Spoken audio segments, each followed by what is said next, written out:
बिस्मिल्लाहिर्रहमानिर्रहीम। नाज़रीन, मैं Haris Naveed GM sales and marketing AY property and builders आपकी खिदमत में हाजिर हूँ। नाज़रीन, जैसा कि आपको पता है कि हमारे चैनल के तवज्जुह से एक वीकली एपिसोड्स का सिलसिला जो है वो हमने शुरू किया हुआ है कि जिसके अंदर हम रियल एस्टेट से जुड़ी जो ख़बरें होती हैं वो अपने मोअज़्ज़िज़ क्लाइंट तक कंपाइल करके पहुँचाते हैं। उसमें यह है कि जो पॉजिटिव होती हैं, नेगेटिव होती हैं, हम कोशिश करते हैं कि उनको एक मुख्तसर जो है वो कंपाइल करके क्लाइंट तक पहुंचाई जाएं, ताकि उसको क्लाइंट को भी पता हो कि इनका रियल एस्टेट के ऊपर क्या इम्पेक्ट आ सकता है।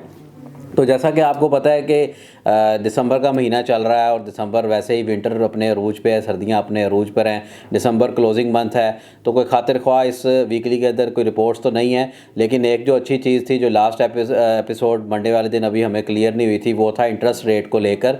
तो जो पॉलिसी रेट था, जिसे इंटरेस्ट रेट कहते हैं या प्रॉफिट रेट कहते हैं, जो बैंक के अंदर चलता है, वो आपको बताया कि लास्ट वीक जो था मंडे वाले दिन उसकी मीटिंग हुई थी और 2% का जो है वो उसके अंदर कट लगा है और वो अब इस टाइम जो प्रॉफिट रेशियो है या इंटरेस्ट रेट है वो 13% पे आके रुक गया है।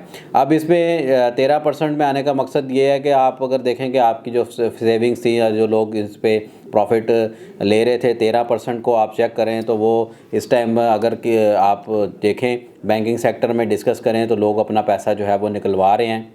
निकलवा के किस जगह पे लेके जाएंगे, उनके पास जो बेहतरीन हल है, जो बेहतरीन इन्वेस्टमेंट्स हैं, वो सिर्फ़ और सिर्फ रियल एस्टेट ही है। इसके अलावा मैंने आपके साथ बारहा डिस्कस कर चुका हूँ कि जो और इन्वेस्टमेंट के तरीके हैं या और जो प्लेटफॉर्म्स हैं, जैसे गोल्ड में लोग इन्वेस्टमेंट करते हैं या डॉलर्स में करते थे या अजनास के अंदर करते थे, तो वो हर चीज़ जो है उसके अंदर प्रॉपर जो है वो आपको पता है कि एक पूरी वर्किंग करके चीज़ों पे आपको करना पड़ता है। रियल एस्टेट थोड़ी सी आसान है हमारे मुल्क में, आपको पता है कि इसमें रियल एस्टेट को लोग जो है वो एक सॉलिड इन्वेस्टमेंट समझते हैं, ख्वाह वो ओवरसीज़ पाकिस्तानी हो या वो मुकामी हो, वो इस चीज़ को जो है वो अपना एक गोल समझते हैं लाइफ में कि एक अपना प्लॉट, अपनी कोई इन्वेस्टमेंट जो है वो सिक्योर इसी फील्ड के अंदर समझते हैं।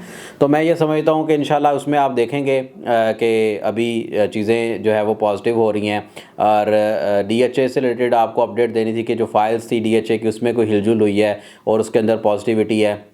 उसके अलावा जो है वो इंटरेस्ट रेट नीचे आने के साथ साथ आप देखेंगे कि जो ओवरसीज़ पाकिस्तानी की तरफ से जो रेमिटेंस आ रहा है वो माशाल्लाह उसमें भी फैक्शन फिगर्स के साथ आपको बताया था कि तकरीबन एवरी मंथ जो है वो तकरीबन कोई 2.5 मिलियन से लेके 2.5 बिलियन से 3 बिलियन या 3.5 बिलियन डॉलर जो है वो एक्सीड कर रहा है पिछले 3 माह 4 माह से कंजेक्टिवली।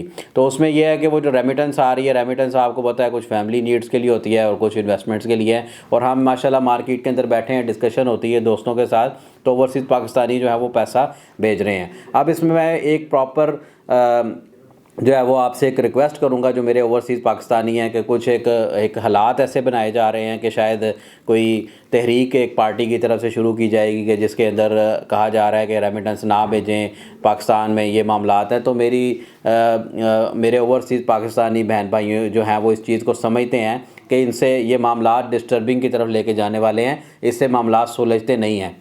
तो आपने ऐसी किसी भी कॉल के ऊपर या ऐसी किसी भी न्यूज़ के ऊपर नहीं जाना, आपने ये पैसा भेजना है, ये मुल्क आपका है, आपकी वजह से चल रहा है और ये मुल्क इंशाल्लाह चलते रहना है। तो आपने पैसा अपनों को भेजना है, ना कि किसी सियासी जमात को भेजना है, ना आपने किसी और पर्पज़ के लिए भेजना है, आपने अपने अजीज़ व क़ारिब को भेजना है, अपनी ज़ात के लिए भेजना है। तो अपनी ज़ात को प्रेफरेंस दें, अपने मुल्क को, अपने रिश्तेदारों को प्रेफरेंस दें, ना कि किसी पार्टी को या किसी बयानिए को प्रेफरेंस दें। तो ये एक रिक्वेस्ट मेरी ओवरसीज़ पाकिस्तानी से थी। माशाल्लाह बहुत समझदार हैं ओवरसीज़ पाकिस्तानी और वो इस तरह की किसी न्यूज़ या इस तरह की किसी कॉल पे कान नहीं धरेंगे। दूसरा माशाल्लाह बैरिया का आपको पता है कि बैरिया टाउन ने जो है वो दुबई के अंदर अपना जो है ऑफिस जो है वो ऑपरेशनल करने जा रहा है BT प्रॉपर्टीज़ के नाम से। दुबई के अंदर दुबई साउथ नामी एक कंपनी के साथ जो है वो बैरिया का एग्रीमेंट हुआ है, MOU साइन हुआ है। मलिक साहब, अली रियाज साहब और शाहिद कुरैशी साहब वहाँ पे ख़ुद मौके पे मौजूद थे। MOU साइन करने के बाद आप देखेंगे कि अब ये प्रोजेक्ट जो है वो कब प्रॉपर लॉन्चिंग की तरफ जाता है। अपडेट ये थी कि उन्होंने बैरिया टाउन ने वहाँ अपना एक ऑफ़िस जो है वो उसके कुछ चंद विजुअल्स जो हैं वो हमारे साथ सोशल मीडिया पे शेयर किए हैं। तो इंशाल्लाह ऑफ़िस भी ऑपरेशनल होने जा रहा है। तो ये पाकिस्तानियों के लिए एक फ़ख्र का बायस है कि बहरिया टाउन जो पाकिस्तान बेस्ड एक कंपनी थी वो अब जो है वो दुनिया के अंदर अपना एक लोहा मनवाने जा रही है। पाकिस्तान के अंदर तो वो डेवलपमेंट में एक अपना मुकाम रखती ही हैं। तो इंशाल्लाह मेरी ये ख्वाहिश है और मेरी ये दुआ है कि बहरिया टाउन जो है वो इंशाल्लाह पाकिस्तान की तरह दुबई के अंदर भी एक अच्छा प्रोजेक्ट जो है वो लॉन्च करेगा और उस दुबई के अंदर भी एक अपना सिक्का मनवाएगा। तो दूसरा ये था कि एक और मशवरा देना था अपने मोअज़्ज़िज़ क्लाइंट्स को जो हम चीज़ें देख रहे हैं कि आजकल जो इन्वेस्टमेंट का रुझान है, देखिए इन्वेस्टमेंट का रुझान लोग पूछते हैं जी इन्वेस्टमेंट कहाँ करें, किधर करें। तो हम ये समझते हैं कि इस टाइम इन्वेस्टमेंट जहाँ भी करें कोशिश करें कि ऑन ग्राउंड चीज़ में करें। फ़ाइल से आप बचें। फ़ाइल जो हैं वो थोड़ी सी टफ़ हैं, फ़ाइल ज़रा लॉन्ग टर्म चलती हैं। फ़ाइल जो है उसमें जब तक आप उसको मैच्योर नहीं करते तब तक आप उससे प्रॉफिट गेन नहीं कर सकते। पहले की बात और थी, अब जो हालात हैं आज के हालात के मुताबिक कंस्ट्रक्टेड चीज़ का जो है वो बायर आ रहा है। घर हो जाएं, फ्लैट हो जाएं, क्योंकि उससे उसको इनकम जनरेट होती है तो उसकी तरफ लोग जो है वो मूव कर रहे हैं। और दूसरा ये है कि ऑन ग्राउंड प्लाट जो हैं वो जहाँ पे भी आपको मिलें कोशिश करें मार्केट चेक करें। मार्केट चेक करने के बाद बाइंग सेलिंग के रेट्स चेक करें और फिर वहाँ पे चीज़ परचेज़ करें। तो ये मेरा मशवरा है कि ये इन्वेस्टमेंट अभी दिसंबर है, ये वैसे भी आपको पता है क्लोजिंग ईयर है, ईयर का क्लोजिंग है और वैसे भी मौसम की शिद्दत की वजह से भी लोगों की मूवमेंट बड़ी लिमिटेड हुई होती है। स्कूल्स ऑफ हैं, उसकी वजह से लोग अपने जो है वो बच्चों के साथ जो है वो छुट्टियों पे होते हैं। तो आप इंशाल्लाह देखेंगे कि जनवरी ऑनवर्ड इंशाल्लाह काम जो है वो बेहतर होना शुरू हो जाएगा। ये मेरी बात याद रखिएगा कि 2025 रियल स्टेट का साल है और इंशाल्लाह बनने जा रहा है। उसमें आप देखेंगे कि रियल स्टेट जो है वो बहुत से संगे मील जो है वो कवर करेगा जो है इंशाल्लाह। और 2025 में आप देखेंगे कि लोगों का जो था प्रॉब्लम सी लोगों को रियल स्टेट के हवाले से, वो सारा उसका मुदावा होने जा रहा है। मेरी बात इंशाल्लाह ये याद रखिएगा कि अभी बाइंग टाइम है। Buying time is a prime time for buying. 2025 जैसे ही चढ़ना है, 2025 शुरू होना है तो इंशाल्लाह जब सीज़न शुरू हो जाएगा, मौसम आपको पता है जब चेंज होता है मूवमेंट्स होती हैं तो उसमें यह है कि आहिस्ता आहिस्ता काम भी बेहतर होना शुरू हो जाएगा।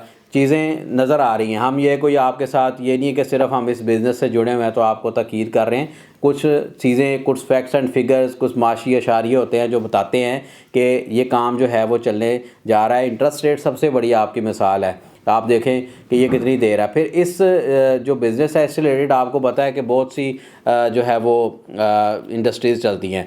लास्ट वीक एक और अपडेट थी कि वज़ीर-ए-आज़म पाकिस्तान ने जो है वो एक कमेटी बनाई है जिसके अंदर जो है वो मुख्तलिफ लोगों को लिया है, एक्सपर्ट्स को लिया है कि जो कंस्ट्रक्शन पॉलिसी या रियल एस्टेट को जो प्रॉब्लम्स हैं उनका वो मुदावा करेगी और 1 से 2 दिन तक या 1 से 2 हफ्ते तक जो है वो रिपोर्ट कंपाइल करके अपनी सिफारिशात जो हैं वो वज़ीर-ए-आज़म को भेजेंगे।